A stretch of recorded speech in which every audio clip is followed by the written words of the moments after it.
Pessoal, quando o ateu quer questionar a palavra fé na Bíblia, ele usa ela de forma deturpada, porque eles acreditam que nós acreditamos que temos que estar certos sobre todas as coisas que não vemos, né? Então ele acha que isso é uma fé cega. Sim, de certo ponto, se fosse isso a aplicação do texto, eles estariam certos. Mas não é essa a aplicação do texto. A fé é certeza, ou firme fundamento, certeza das coisas que se esperam e convicção dos fatos que não se veem. Vou dar um exemplo, né? A gente tem a certeza dentro do nosso coração sobre a vinda de Cristo, sobre as coisas do Apocalipse, né? Sobre o poder de Deus. Mas, ainda que a Bíblia me diga para ter fé na oração, de esperar, né, que Deus me cure, eu sei, pela soberania de Deus dentro da Bíblia, que eu preciso respeitar essa soberania. Eu não posso ter a certeza de que serei curado, porque não é isso que está sendo aplicado no texto.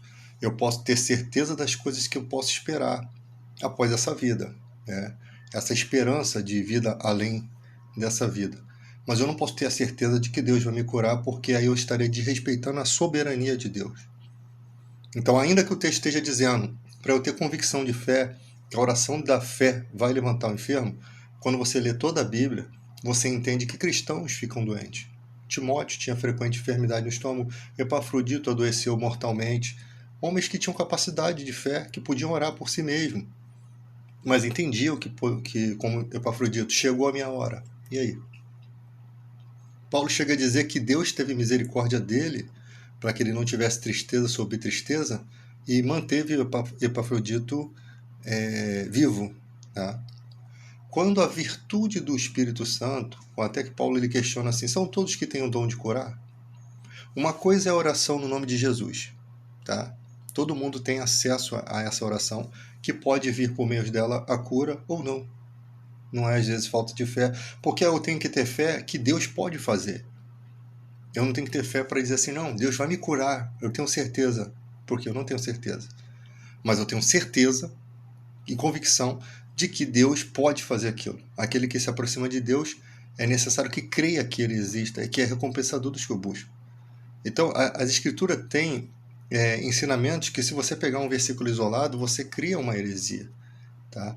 Então, como é que Paulo aconselha um pouco de vinho para Timóteo, que era um pastor que podia orar por si mesmo, por conta de frequentes enfermidades no estômago?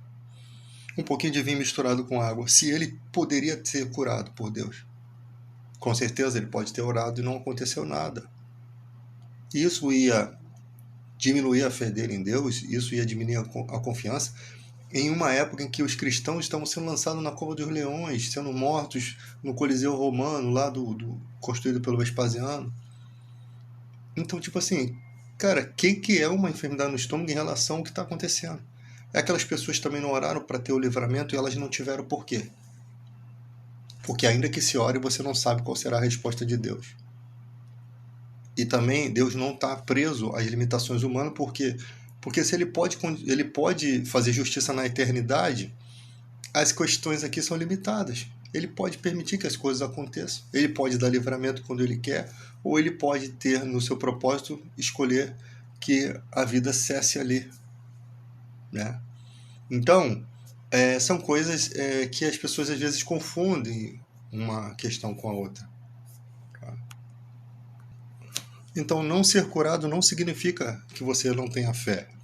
E assim também o ateu não pode usar esse argumento de que o cristão tem que acreditar em tudo que não vê, porque em nenhum momento a gente ensina ou é ensinado a desprezar dados científicos, dados matemáticos, realidade, filosofias.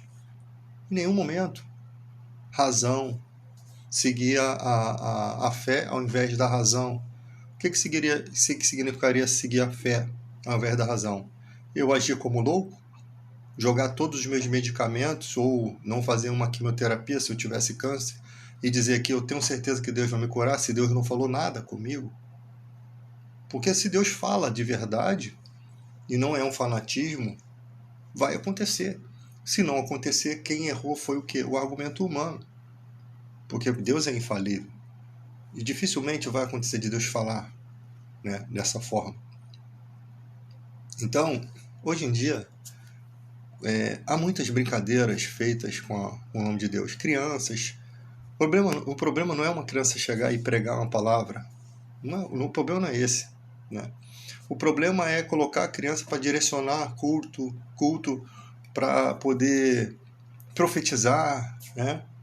E a gente não vê evidências. Se você passar as pessoas que vão fazendo isso, elas têm que passar por uma aprovação de conduta de outros cristãos.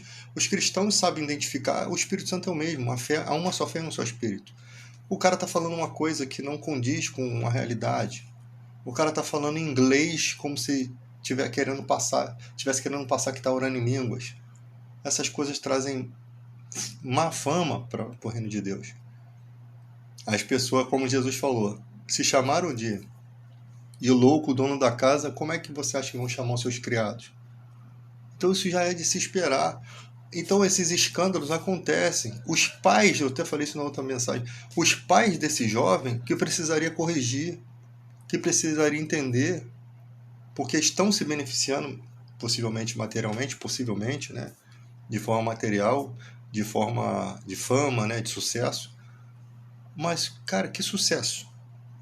Que sucesso! Aonde a gente vai ver mesmo evidência quando vier um profeta de verdade, um homem que realmente tenha sendo usado por Deus? Com certeza, se acontecer isso nos dias de hoje, esse ser vai estar sempre perseguido e, se bobear, pode ser até morto por aí. Porque imagina, o cara começa a profetizar coisas e as coisas sempre dando o que o cara fala. Imagina. Só que nos últimos dias Deus fala pelo Filho. Está bem expresso nas Escrituras. Não significa que esporadicamente Deus não possa falar, né? Porque existem dons proféticos, existem esses dons. Mas nos últimos dias ele fala pelo Filho. Por que nos últimos dias? Porque o Espírito Santo está derramado. Há a possibilidade de o ser humano se conectar com o Espírito Santo e compreender as Escrituras. Não tem a necessidade de Deus levantar um profeta para poder direcionar, a não ser em questões apocalípticas ou questões mais graves, né? Deus não está impedido de fazer as coisas, né? Então, precisamos raciocinar isso. Se Deus fala pelo Filho, que é a palavra de Deus, o que estão fazendo com a palavra? Na época dos profetas, qualquer afronta dessas aos profetas era risco de morte. Agora, na época do Cristo, estão fazendo isso. Na época do Filho de Deus, estão fazendo isso. Isso é de uma gravidade muito ruim. Mas como não está tendo nenhuma punição, como não está descendo raio do céu, fogo, né? Como não é mais o castigo lá de encostar na arca, as pessoas estão brincando, só que o castigo é pior. O fogo eterno é pior do que você ser transpassado por quem encostou na arca. Pelo menos o cara morre aqui, mas vai para o céu. E se você transgredir coisas a ponto de você perder sua salvação? Esse é o problema. Então, antes que aconteça de Deus colocar pessoas no leito, como tem lá no Apocalipse, né? Quando a igreja não se acertava, pode acontecer de Deus colocar no leito. Não é sempre, mas pode acontecer. Quando vier a época da repreensão, se vier uma época da repreensão, a gente pode ou não, né? Não sei. A gente pode ver coisas surreais acontecendo.